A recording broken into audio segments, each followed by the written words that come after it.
강아지 쓸개골 탈구 또는 관절 문제 생기면 그때 가서 알아보지 뭐 이런 생각 하시나요? 문제가 생기고 난 후에는 내가 보호자로서 무책임했구나 죄책감이 듭니다.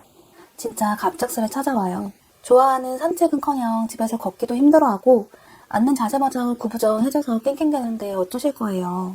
그때 가서 진작 챙겨줄 걸 하면서 진료받으러 가면 쓸개골 3, 4기라고 수술하라고 하는데 수술하면 40% 확률로 재수술이고 평생 재활해야 한다고 하고 돈은 최소 500만 원, 재수술하면 1000만 원인데 애는 여전히 낑낑대고 나는 나대로 미안하고 반려견을 포함한 우리 가족 모두 삶의 질이 확연히 달라질 수밖에 없어요.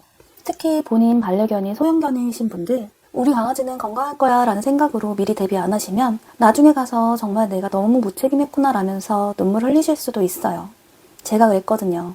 그렇게 예쁘게 입을 해 벌리고 통통 날아다니던 제니가 어느 순간 절뚝이더니 걷는 게 어정쩡해지고 병원에 갔더니 쓸개골 탈구 3기라고 정말 한순간이더라고요. 진짜 너무 미안해서 듣자마자 눈물이 터지고 다리가 후덜거렸어요.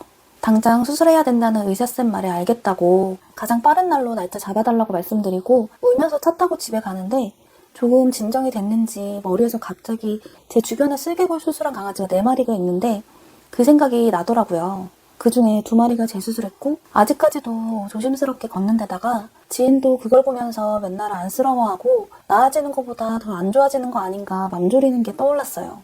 그래서 병원에 급하게 전화해서 한 달만 시간 달라고 하고는 그 자리에서 바로 유턴해서 다른 병원을 2군데 더 다녀오기도 했어요. 그 다음 날부터 밤이고 낮이고 연차 내면서까지 10군데 넘게 찾아가면서 수술 없이 할 수 있는 방법 알려달라고 울며불며 매달리고 마사지 방법도 알아내고 약이며 영양제며 집안 환경, 행동, 습관까지 수술 빼고는 모든 방법들 동원하려고 진짜 온갖 진상에 떨고 그런 극성도 없었을 거예요.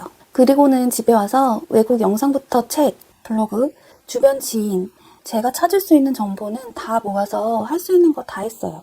그 중에 간단하게 계단 이용법, 산책 놀이 습관, 애견 매트, 관절 영양제, 체중 관리 이런 거는 앞 영상에서 얘기했고요. 그 외에 꾸준히 해줘야 하는 것 4가지를 추가로 알려드리려고 합니다. 1탄 영상이 궁금하신 분들은 위에 보이시는 링크 클릭하시면 바로 시청하실 수 있어요. 관절 문제가 생기면 그때 가서 병원에서 검사하고 치료하면 되지 않을까 하고 생각하실 수 있어요. 하지만 문제가 발생한 후 치료는 복잡하고 반려견에게도 큰 스트레스를 안겨줍니다. 관절 문제는 미리 예방해야 해요. 사랑하는 반려견의 건강은 항상 보호자의 애정어린 관심과 초기 관리를 필요로 합니다. 후회를 남기기 전에 지금부터 실천해보세요. 자, 그럼 쓸개골 탈구 수술 없이 건강하게 사는 법 2탄 지금 바로 공개할게요.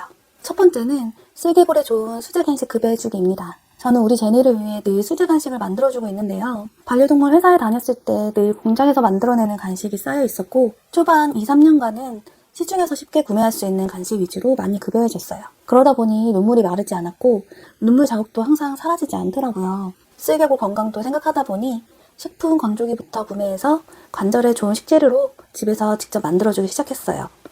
대표적으로 오리목뼈, 닭발, 닭똥집, 닭가슴살 등이 있어요. 이 재료들은 관절에 좋은 재료로 글루코사민의 천연 공급원이 되어 관절에 특히 도움이 되는 재료들이에요. 지방 함량도 낮아서 살이 찌면 안 되는 쓸개골 탈구 강아지들 체중 관리에 아주 좋은 간식이에요. 단백질과 비타민, 미네랄도 풍부한 재료들이라 꾸준히 급여해주니 눈에 띄게 관절이 좋아지고 피부와 털에도 윤기가 흐르더라고요. 하지만 집에서 직접 해주기 어려운 분들도 많을 것 같아서 제가 직접 못 만들어줄 때 구매하는 곳을 고정 댓글에 걸어뒀어요. 궁금하신 분들은 참고해주세요. 두 번째로 쓸개골 마사지 매일 해주기입니다. 어쩌다 한번 가끔씩 해주는 걸로는 효과가 별로 없고 매일 5분 정도면 충분해요. 매일 필요한 양치와 빗질 해주면서 하루 루틴처럼 쓸개골 마사지를 간단하게 해주시면 됩니다. 우선 병원에 가서 정확한 진단을 받은 후 내측인지 외측인지 우리 아이의 탈구 상태를 정확히 알고 그에 맞는 마사지를 해주시면 돼요. 우리 제니는 마사지 받으면 기분이 좋은지 고롱고롱 코 골면서 잠들기도 한답니다. 다음에 쓸개골 마사지만 자세히 영상 찍어서 올릴 테니 궁금하신 분들은 구독과 알림 해주시면 쉽게 만나보실 수 있을 거예요. 세 번째는 일상생활 속에서 무심코 지나칠 수 있는 습관, 행동 교정입니다. 보호자가 집에 돌아왔을 때 반가워서 앞다리를 들어서 뒷다리로만 서는 습관 가지고 있는 아이들 많죠? 이 자세는 이미 많이 알고 계시겠지만 쓸개골에 매우 안 좋아요. 특히 간식 줄 때 안아달라고 할 때 뒷다리로 점프하는 습관은 반드시 금지해야 합니다. 뒷다리로 설 때마다 다치지 않을 정도로 살짝 밀어서 거절하는 제스처를 취해주시고 오른쪽 외면해주세요. 얌전해진 후 칭찬과 간식으로 보상해주시면 됩니다. 이런 사소한 습관이 쌓여서 우리 아이 관절 건강에 치명적인 위험이 될 수 있으니 맘 약해지지 마시고 단호하게 교육해주세요. 네 번째는 기본적인 부분이라 보호자분들이 잘하고 계실 발바닥과 발톱 관리입니다. 실내에서 함께 생활하게 되면 바닥이 미끄럽기 때문에 발가락 패드가 땅에 바로 닿을 수 있게 발바닥 사이사이에 자라있는 털을 밀고 발톱을 깎아주어야 합니다. 발바닥에 털을 정리해주지 않으면 계속 미끄러지게 되고 관절에 부담을 주게 되므로 깨끗하게 우리 아가의 젤리를 늘 볼 수 있도록 해주세요. 발가락 사이사이까지 무리해서 깎아주지 않아도 됩니다. 셀프로 간단하게 집에서 해주실 수 있으니 애견 이발기 하나 구비해 두시고 2, 3주에 한 번씩 관리해주세요. 그리고 발톱을 잘 깎아주셔야 해요. 발톱이 길면 사람으로 치면 하이힐을 신고 걷는 것과 같이 보행에 부담이 되고 미끄러지지 않기 위해 힘주고 걷고 뛰다 보면 관절이 뒤틀어질 수도 있어요. 피가 나지 않을 정도의 길이로 2, 3주 간격으로 발톱도 깎아주는 거 잊지 마세요. 지금까지 강아지 슬개골 기본관리 4가지를 말씀드렸어요. 간단해 보이지만 막상 실천해보면 매일 꾸준히 해주기가 생각보다 쉽지 않답니다.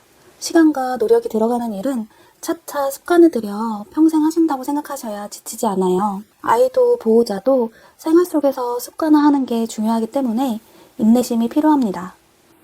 개는 자신보다 당신을 더 사랑하는 이 세상의 유일한 생명체라는 유명한 말이 있어요. 이렇게 무조건적인 사랑을 주는 반려견에게 조금만 더 신경을 써준다면 너무나도 짧은 반려견의 일생의 매 순간이 더 행복해지겠죠? 저는 말 못하는 우리 아가들이 하루를 살더라도 건강하고 행복하게 살 수 있도록 반려인들의 동반자가 되어드리고 싶습니다. 앞으로도 반려견의 건강과 행복한 삶에 유용한 정보와 꿀팁 영상 많이 준비되어 있으니 기대해주세요. 이 영상을 끝까지 시청해주셔서 감사합니다. 오늘도 반려견과 행복한 하루 보내세요.